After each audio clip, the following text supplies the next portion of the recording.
Há um ano, a revista Science já alertava e chamava a atenção para o risco de genocídio das populações Yanomami no Brasil, causada pelas ações da gestão do então governo de Jair Bolsonaro. Esse genocídio, como a mídia internacional e também alguns veículos de comunicação aqui no Brasil vem tratando, poderia ter sido evitado? No Revista de hoje, a gente vai analisar essa questão e para esclarecer mais sobre esse assunto, a gente conversa agora com Tarso Genro, professor e que foi ministro da Justiça no segundo governo de Luiz Inácio Lula da Silva. Olá, ministro Tarso Genro, tudo bem? Seja bem-vindo, prazer falar com o senhor. Muito obrigado, agradeço essa oportunidade, estou à disposição de vocês.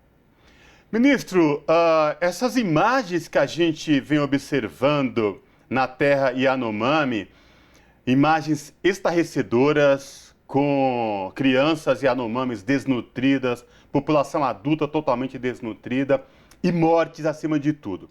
Ministro, a minha pergunta, estas cenas, esta situação no território Yanomami poderia ter sido evitado? Poderia ter sido evitado, pelo menos poderiam ser diminuídos os seus efeitos. Porque, de fato, o país está formado, né, estruturado, nossa nação brasileira, a partir de um processo colonial, depois colonial imperial, onde os direitos das populações originárias não foram respeitados, nunca foram respeitados em nenhum país.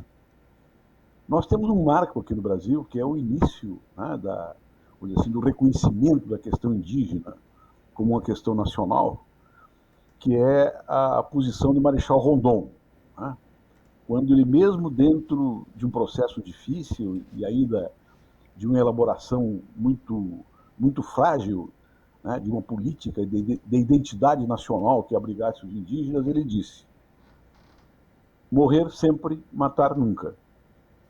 Isso marcou, calejou a formação de uma identidade nacional moderna a partir dali.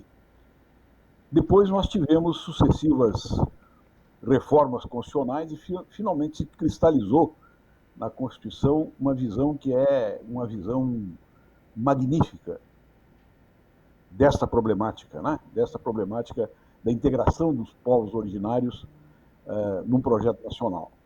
É quando a Constituição diz que as terras, né, indígenas, os territórios indígenas são de propriedade da União e de uso de direito imemorial dos indígenas. Essa combinação magnífica, essa formulação magnífica permitiu que a questão indígena fosse evoluindo no Brasil até se ter políticas efetivas primeiro de proteção, depois de uma integração mais moderada e finalmente de reconhecimento da identidade, né? Isso sofreu um baque brutal durante o governo Bolsonaro, porque se houve descaso em outros governos, no governo Bolsonaro foi uma ação deliberada de extinção de comunidades indígenas, né? Que foi anunciada desde o começo da campanha eleitoral, inclusive aceita pela população como uma necessidade de modernização do país. Essa barbárie está passando, então essa tragédia da comunidade Yanomami, ela revela um momento de crise, mas que deve ser também um momento de superação, e de desenvolvimento, de aprofundamento dessas políticas e de respeito à identidade nacional e de, em última instância, realização de políticas que permitem esse convívio harmônico e civilizatório, que é o reconhecimento dessa identidade. Ministro, agora falando sobre a experiência do senhor na época em que o território Raposa Serra do Sol foi demarcado, né? O senhor era ministro da Justiça nessa época e houve, inclusive, neste período também, uma dificuldade ali, várias situações com garimpeiros, com plantações de arroz que existiam no território, quanto à saída dessas pessoas, que não indígenas, dessa terra indígena que foi demarcada.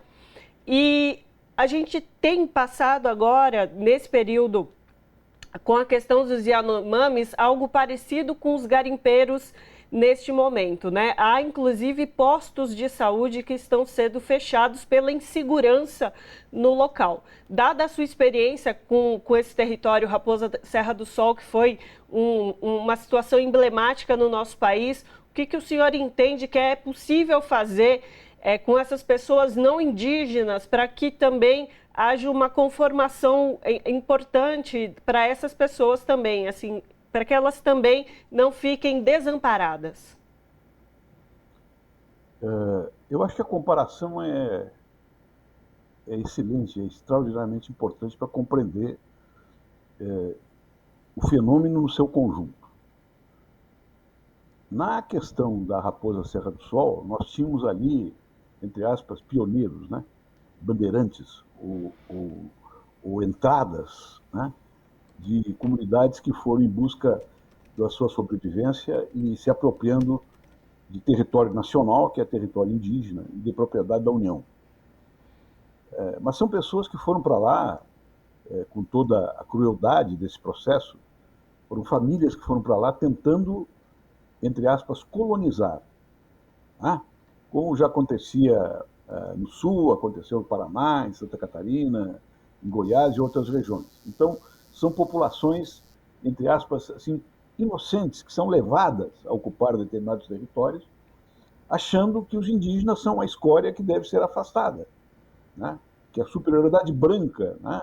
e a busca pela vida, pela solução para a sua vida a qualquer custo, ela justifica as barbáries que se faz. E lá se configurou, então, uma base produtiva, um sistema produtivo nas lavouras de arroz, que depreciava completamente das responsabilidades legais, né, que as pessoas deveriam ter para obedecer esses critérios que estavam, em última análise, já pressupostos na demarcação, já tinha sido feito. O que ocorreu naquele lugar?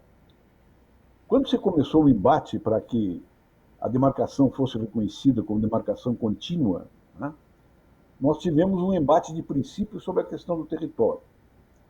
Essas pessoas que foram para lá, lideradas pelo Quartiero, depois, inclusive, foi deputado federal, abrigado, inclusive, na liderança que exerceu lá, diziam o seguinte, que a comunidade que estava lá estava produzindo e que isso justificava a ocupação daquele território, mesmo que fosse demarcado, e mesmo que fosse demarcado continuamente, não em fragmentos, não em ilhas, como pretendiam mais de 60 ações judiciais que entraram naquele momento.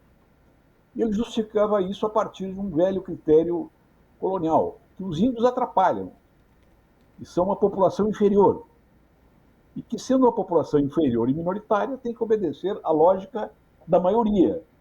Vejam essa mentalidade que depois é expressa já no governo Bolsonaro de uma forma bem articulada. Ele diz, a minoria tem que se curvar à maioria. Mas ele não estava falando da democracia eleitoral. Ele estava falando na maioria integrada socialmente, branca, que dominava socialmente o país, que poderia submeter os negros, os índios, quem quisesse, porque eles eram majoritários. É o inverso dos direitos humanos. Né? Os direitos humanos é exatamente para proteger aqueles que são mais frágeis. E o debate que ocorreu lá foi um debate muito politizado também. O que os arrozeiros diziam? Em diversos graus de perversidade ou até de ingenuidade. Eles diziam o seguinte, olha, nós temos direito de ocupar aqui, porque nós estamos produzindo para o Brasil, e alguns até diziam, o coronel Chaves já nos mandou um recado, se nós quiséssemos, poderíamos atravessar a fronteira e ocupar todas as terras lá para produzir arroz. Eu não sei se o Chaves fez isso ou não, mas não seria estranho se fizesse. Né? E lá não tem uma política também adequada de proteção das comunidades originárias. Diziam que tinha perigo de ocorrer uma ruptura no território. Veja bem que a proposta era bem articulada, a visão era bem articulada. As comunidades indígenas estavam lá, fariam uma federação e diriam, esta terra aqui passa a ser livre. É um país independente do Brasil. Então, e que nós não teríamos proteção contra isso, porque as nações de todo mundo teriam interesse em fazer essa fragmentação do território nacional. qual é o debate que nós sustentamos? Nós, do Ministério da Justiça, coordenados, né, pelo Márcio, que era o meu presidente da FUNAI, e por mim, politicamente, evidentemente, como ministro da Justiça. Eu disse o seguinte: isto é uma falácia, é uma fraude conceitual e é uma mentira. Porque a terra ocupada pelas comunidades indígenas tem duas características, né, previstas na Constituição. Primeiro, ela é de propriedade da União. Então, ela, além de ser território nacional, é de propriedade da União. A União diz: esta terra é de minha propriedade. É como se, né, tivesse, entre aspas, expropriado um território privado, indenizado alguém, e dissesse que aquilo pertence à União para fazer uma estrada. Então, é território e a propriedade. Então, não existe tutela mais forte sobre o território do que esta, quando a União é proprietária e quando a União reconhece aquela parte ali, que além de ser proprietária, integra funcionalmente o território nacional.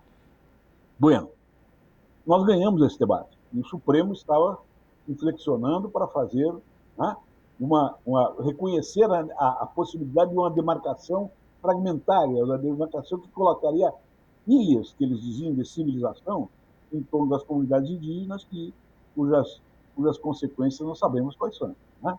Invasão de terras, estupro, transmissão de doenças, cooptação de comunidades indígenas para formar exércitos privados dos proprietários, dos ocupantes que estão lá. Então, o Supremo Tribunal Federal teve, naquele momento, uma postura muito corajosa. O ministro Aires Brito e o ministro Gilmar, né, que ordenaram o voto majoritário, afirmando apenas com o voto contrário, que foi naquela época do ministro Marco Aurélio, que dizia que a demarcação poderia ser fragmentária. Demarcação fragmentária, demarcação, portanto, não contínua, é a mesma coisa que entregar ilhas que pertencem à comunidade indígena, que é direito memorial delas, para a ocupação que se dá através dos cercos a essas regiões. Então, foi um momento muito importante da decisão do Supremo Tribunal Federal e foi um momento muito importante em que, pela primeira vez, o governo brasileiro disputou conceitualmente também o que ocorria. Isso foi para os debates processuais. Nós dizíamos, né, da nossa parte, pela Advocacia Geral da União, nos debates que ocorriam na sociedade civil no Supremo, que aquela terra é uma terra nacional brasileira duplamente garantida, porque tinha a propriedade da União e era reconhecido como território nacional. Então, essa história de cesura, de ruptura, de formação de um outro país, é uma bobagem manipulatória, que inclusive foi acolhida por uma parte, ainda que minoritária, uma parte significativa da grande imprensa brasileira. Ministro, ainda sobre essa questão, fazendo essas comparações à época do território indígena Raposa Serra do Sol e agora para os territórios Yanomamis, agora em 2023. Ministro, assim como na terra indígena Raposa Serra do Sol, houve determinação do Supremo Tribunal Federal para que os produtores de arroz saíssem do território indígena. No território dos povos Yanomami, também determinação do Ministério da Justiça, do Supremo Tribunal Federal, para que os garimpeiros saíssem das terras dos povos originários. À época, em 2007, quando o senhor foi ministro da Justiça, uma força-tarefa envolvendo o Ministério da Justiça, Defesa, FUNAI, órgãos competentes, e se resolveu a questão, na época, da terra indígena Raposa Serra do Sol. Por que isso não aconteceu agora no território das terras dos povos Yanomami, ministro? O que aconteceu? Por que o governo executivo federal não executou a determinação do Supremo Tribunal Federal e deixou que chegasse a esse ponto? Bem, então entramos na segunda parte que relaciona estes fatos atuais, né, com o episódio histórico da Raposa Serra do Sol. Qual é a diferença que tem daquela época para esta? Naquela época, aquilo foi, na Raposa Serra do Sol, um desdobramento de uma visão colonial, capitalista, né, sobre as terras indígenas, que funcionava de uma maneira mais ou menos naturalizada, expandindo as fronteiras agrícolas do país e fazendo essas ocupações ilegais. Então, você lidava, do outro lado, com gente civilizada, porque essa é a nossa civilização. A nossa civilização sempre considerou os indígenas inferiores. Então, a luta política e a luta jurídica se dá num outro plano. Agora, neste acontecimento das comunidades Yanomamis, é diferente. Houve uma intenção de matar, uma deliberada intenção genocida, através da sonegação de uma série de atos administrativos que deveriam ser feitos naquele período, e através de enunciados políticos feitos pelo próprio presidente e pelas mentiras aplicadas pelos seus ministros em relação ao que estava acontecendo ali. Então, aquela comunidade foi deliberadamente, né, alienada da comunidade nacional para que morresse, para que desaparecesse. Por isso, não é nenhum exagero dizer que agora ocorre um genocídio. E na época anterior ocorreu uma ocupação violenta. É uma coisa. Genocídio é outra. Por ação ou por omissão do Estado e dos dirigentes políticos, aquela comunidade estava datada e apontada para desaparecer, para morrer, pela doença, pela falta de apoio, pela inanição, né? pela cooptação, inclusive, que fazia pela parcela da comunidade para os exércitos privados lá dentro das pessoas que estavam explorando o garimpo. E, por mais incrível que pareça, esta ocorrência agora na terra Yanomami, ela tem um polo muito complexo atrás dela, mais moderno, mais cosmopolita, entre aspas, mais desenvolvido do que aquela da represa Serra do Sol, que era uma ocupação, né, de terra para plantar arroz. Qual é essa dimensão? Provavelmente vai estar explicada nessa reserva em ouro feita pelo Banco Central. Como é que você conecta aí? Bem, você explora o ouro, né? Você trabalha esse ouro para fora, você lava esse ouro em algum paraíso fiscal, e depois ele é jogado no mercado mundial, onde as pessoas podem comprá-lo legalmente. E uma operação complexa como essa só pode ser feita por grandes empresas, criminosas ou não, para que isso seja utilizável como renda, não para os garimpeiros que estão lá, que pegam um pedaço, mas para o grande sistema de apropriação de riquezas naturais, de riquezas minerais, que tem comandos externos bem organizados, bem articulados, ilhas, assim, ilhas isoladas, né, de lavagem desses recursos que espalham no mundo e depois, casualmente, é comprado pelo nosso próprio Banco Central. Isso aí parece piada, né? Mas isso aí é comunidade criminosa organizada, interna e externamente, para obter um resultado altamente lesivo ao país, mais do que lesivo ao país, consequências genocidas com aquela população.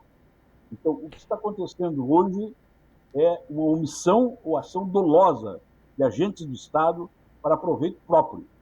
Isso aí ainda vai ser auscultado, né?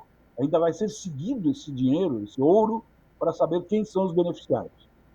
E na ponta, certamente, está o Banco Central fazendo reservas em ouro, que é uma coisa absolutamente inconsequente do ponto de vista econômico no momento, e financeiro no momento que o país está vivendo. Perfeito, ministro. A gente segue acompanhando o caso, segue acompanhando estes desdobramentos que o senhor colocou. Então, conversamos com o Tarso Genro, que é professor e foi ministro da Justiça no segundo mandato do governo Lula. Tarso Genro, prazer falar contigo hoje. Prazer enorme meu, muito prazer, muita alegria e um bom trabalho para você. Continuem nesse roteiro aí, que vocês estão dando uma grande colaboração ao futuro do nosso país. Muito obrigado. Abraço, ministro. Até a próxima. Abraço.